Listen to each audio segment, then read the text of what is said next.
Welcome back. So what makes someone leave everything and go for something with a 98% chance of failure? Well, to answer this question, we have three guests from the startup world joining us here in the studio. Yossi Taguri, CEO of Missing Link, and who you just met in the documentary. Hello, Yossi. Yael Citro, VP Marketing of Twiggle and former founder at LawPal. Hi, Yael. And last but not least, Irene Reznikov, Senior Analyst at YL Ventures. Hello to the three of you. Thank you for being here in studio. Now, to get us all in the mood and seeing we have an investor here with us, which, you know, you might have mixed feelings about that, we're going to start with some elevator pitches. How about that? So, pitch me, or I guess pitch Irene. Yossi, you start. 20-second elevator pitch. So you probably heard about AI, right? There's lots of companies that build AI for something. You probably heard about Skynet and Terminator, Let's just right? tell our viewers, AI, artificial intelligence. It's, you know, probably know about the Terminator and Skynet and stuff like that. So it's not like that.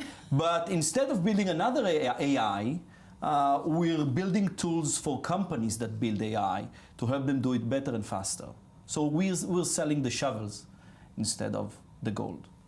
Selling the shovel, so in AI terms, that would be selling the actual reality and not feeling like you're the reality. It's basically, you know, the gold rush, where the only one who made money were the ones who sold the shovels, right? The shovels. The shovels, yes. So when you use AI, how can you kind of give a parallel to that? So anybody that builds an AI like Twiggle, for instance, or Facebook, or AI Doc, or Zebra Medical, which they're using AI to predict the chances that you have cancer, but like 15 years from now, not now, right? So you don't do that? So we don't. We help them do what they do better. Okay, I understand. All right, elevator pitch, Yael. We're a little simpler. We're a little simpler. We've built technology that helps search engines understand people the way a store clerk would understand a person. So if you go into a store right now and you say, I'm looking for the safest bike helmet, you know, a human being effortlessly understands that the subject matter is a helmet and it's used in the sport of cycling, and that safety relates to if you have an accident, and they can show you what you need instantly. Online, a search engine has to understand that, and we've built technology that does exactly that. So you can connect customers to what you're selling faster and better. So what I understand from you is understanding safety. What I understand from you is AI, and all I can think about is Arnold Schwarzenegger. But Irene, what did you think? What did you like about Yossi's pitch? Well, I think it's great. I think AI, artificial intelligence, now is a hot topic, especially enabling technologies, enabling artificial intelligence. That's what Yossi is talking about. So I think it's a great idea. And I feel that he's connected to this idea, so... And we saw he's very well connected. Yes. And what did you like about Yael's? So it's the same story here also. It's very empowered by artificial intelligence technologies, Twiggle, so NLP, which is natural language processing. So I think it's a great idea. I think it has roots in, you know, in demand in market today. So yeah. See, she's not as evil and cruel as you thought. You know, maybe you'll get some funding out of this. Okay, so we just saw this documentary, and we just saw 4 different startups, people who are willing to give up everything for this tiny chance that their dream will make it, that their company will succeed, and maybe even they'll have an exit. In Israel, we know that we have the most per capita, and of course Israel is known as the startup nation. Why are there so many startups in Israel? Why do you think this is, Yossi? I think we don't have any other better thing to do. Most of us are unemployable, right? Did you ever try to manage a founder of a company? Most of us are not really easy to manage. So we find ourselves like the most comfortable places where some place that nobody can tell us what to do. And we're our own masters in a way. So in Israel, everyone thinks they're a manager. That's what you're saying. Absolutely. Give me 5 seconds anywhere. Already I want to. You can have my job. Yeah. So Yael, why do you think? Well, you know, it's interesting. I think that people who found companies think about it exactly the opposite of how you ask the question, right? It's not about why do something that has a 98% chance of failure, but why not do something that has a chance of success, right? Yeah. And they think about it differently, and so the challenge looks different, and it is incredibly exciting. So your answer is basically, why not? Oh, it's so exciting. It's so, I mean, not fun in the trivial sense, but when there's really no greater satisfaction than when you build something that someone starts using and gets value out of. It's an amazing feeling, and I think anyone who's done it, especially when you succeed, but even not, just the journey. Even so, not. Irene, your company has 10 portfolios. You've had 5 exits this year. 3 this year, but 3 this year, but 5 overall. Yeah. Why do you think? 2 questions. Why do you think there are so many people going to the startup business, and then how many people do you meet? Let's say a week or a year. Give us a good idea. So there's about 5,000 startups in Israel. It's a huge number. We see at least 500 companies every year. So these are not even companies. These are 2 people, 3 people that want to start their own venture. And we see every week, I see at least 10 people, 10 teams. So there's a huge hype around this area. It's obvious. And then how many would you fund out of the 500 that you meet? So we fund 1 to 2 companies a year, something like that. Yeah, it's hard. It's a hard business. Luck. Yeah. I mean, I'd like to know what the secret component is. Yeah, for us as well, it's hard. I see a lot of teams that are great with great ideas, but eventually we're a focused investor. We invest in what we know and we invest in what we can add value in. So, we have our fields that we like and fields that we understand, and we can add value to the startups. So eventually we will invest only in startups that we can feel that we can help them. So sure. that's why, You mentioned the word team, yeah. and I think that's a very important component. I'll throw out this question, and whoever wants to answer, how do you choose your team? Oh, yeah. You speed date, and you go out, so you spend a week with, like you find them like a spouse. Or okay, so how do you do that? You start working together? There's a no trial formula. period? There's every period is a trial period with anyone, but there's no way, there's no recipe to finding the right people, because you have to spend some tough time with them to see that you're on the same page, and you need to complement one another. And it's really, really hard. That's the hardest task there is when you're building a business. It's, finding the right family to do it with. All right. Actually, it's the most important thing. The most important thing. We're going to take a short break, but when we get back, we'll talk a little bit more about teams, how to choose the team, and then if the dating doesn't work, how to ditch the team. A few minutes, and we're back. Don't go anywhere.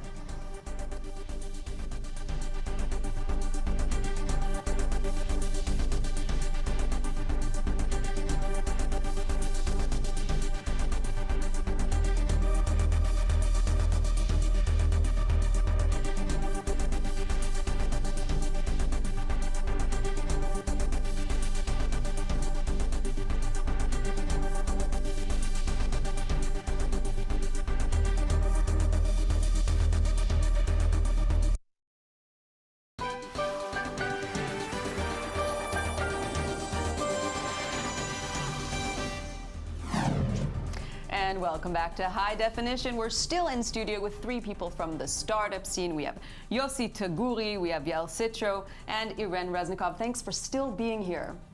So just before the break, we spoke about the business partnership and what's a good business partnership.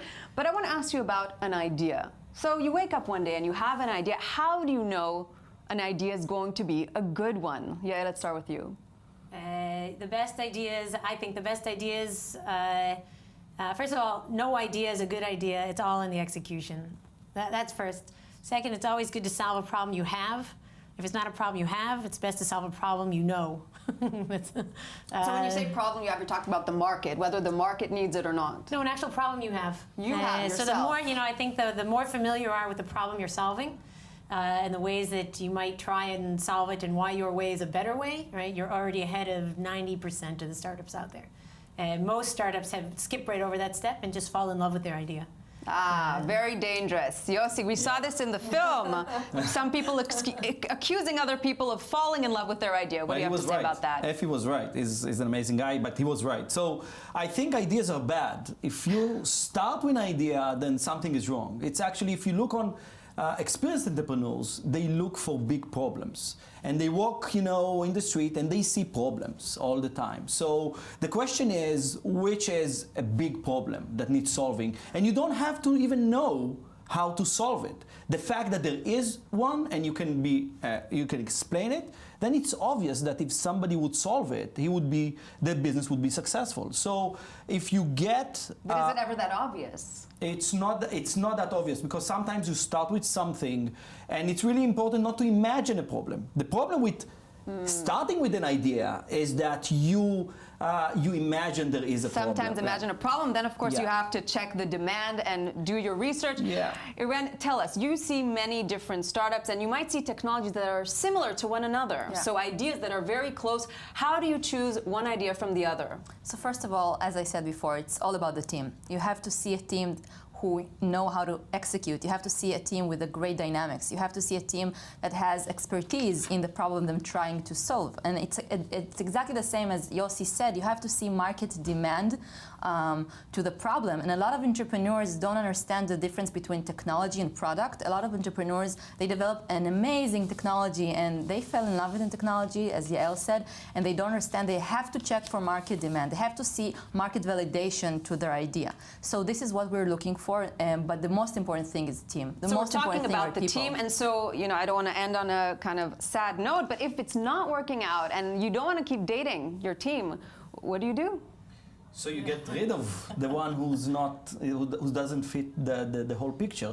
It's really hard saying goodbye. But and we also saw this in the documentary. It was very painful. Oh, that can be very painful, but that's a result of not preparing for that moment. So the most important part of starting a company is actually describing how we're going to divorce. And if you're mature about it, and if you're ready, when something doesn't go along, doesn't go right, so it's really easy to go to separate ways. And yeah, what do you think? Do you have maybe a personal experience about a team that you had to separate? My team, my startup, when we dissolved our startup and we separated, ours, as good as separations can be, ours was a very good separation. But I think it's important to know when you've gone as far as you possibly can. Everybody in a startup does executes beyond their skill level, or maybe does things they haven't done before. But it's the way you execute and the commitment you have, and it's so personal, right? It's aside from having a child together, it's probably the most personal thing that people can do together. And it's so important that chemistry work, and if it's not working... It's so professional, but it's so personal. It's so personal. So while we're still here, I want to take the advantage and ask Irene about is there a secret component that you look for when you meet these startups? This is our moment to kind of find out a little more who they give money to.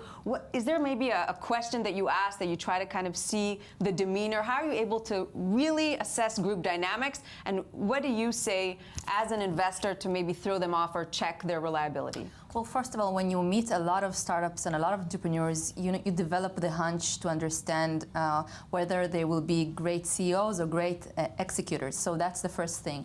And as I said before, it's all about understanding if they have the right expertise to operate in the field they want to operate in. And if they understand the problem, if they understand the challenge, and if they have the right ideas to solve the issue they want to solve. But eventually, it's all about the people, really. Like, as seed investors, you look for the right team, and you see whether they work together before. How is the dynamics between them? Do they work as a team? It's hard to know when you have just 4 meetings with them. So we try to do the due diligence process, investigate the team as much as we can to assess them, and this is the most important mission of a seed investor. All right, so she didn't give away too many secrets, but thank you all very much for being here today. I wish we had more time. Irene Reznikov, Yael Sitro, Yossi Taguli, thanks so much for joining us. We'll, of course, be back tomorrow with an entire new documentary. Join us again.